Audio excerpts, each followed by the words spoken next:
গঙ্গারামপুর শহর সংলগ্ন নয়াবাজার সরস্বতী শিশু মন্দিরের বার্ষিক ক্রীড়া প্রতিযোগিতা অনুষ্ঠিত হল রবিবার। নয়াবাজার হাই স্কুল মাঠে আয়োজিত এই বার্ষিক ক্রীড়া প্রতিযোগিতায় উপস্থিত ছিলেন বিদ্যালয়ের প্রধান আচার্য শিবনারায়ণ চক্রবর্তী, সম্পাদক বিমল চন্দ্র বর্মন, সভাপতি কানাই চন্দ্র সি সহ অন্যান্য বিশিষ্টজনেরা।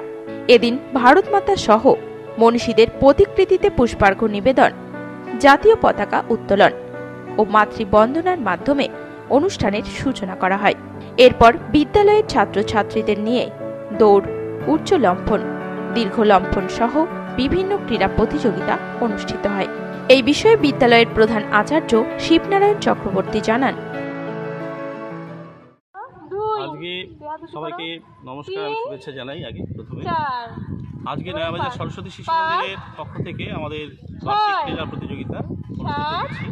ছোটো ছোটো ভাই বোনদেরকে নিয়ে আমরা মাঠে, নয়াবাজার হাই স্কুলের পেছন মাঠে আমরা তাদেরকে আজকে এই খেলাধুলার চর্চার যে মূল্যায়ন সেটা করছি, যাতে আগামীতে তারা আরও বড় জায়গায় পৌঁছাতে পারে, শরীর মন সুস্থভাবে গঠন করতে পারে। এই উদ্দেশ্য নিয়ে আমাদের শিশুদের মাঝখানে পথ চলা, তাদেরকে নিয়ে তাদেরকে সমাজে মিলে ধরাই আমাদের কাজ।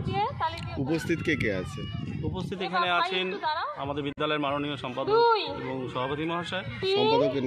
সম্পাদকের নাম বিমল চন্দ্র বর্মন এবং সভাপতি কানাই চন্দ্র সিং, এবং আরও সমস্ত অভিভাবিকা উপস্থিত আছেন এবং ভাই বোনরা উপস্থিত আছে।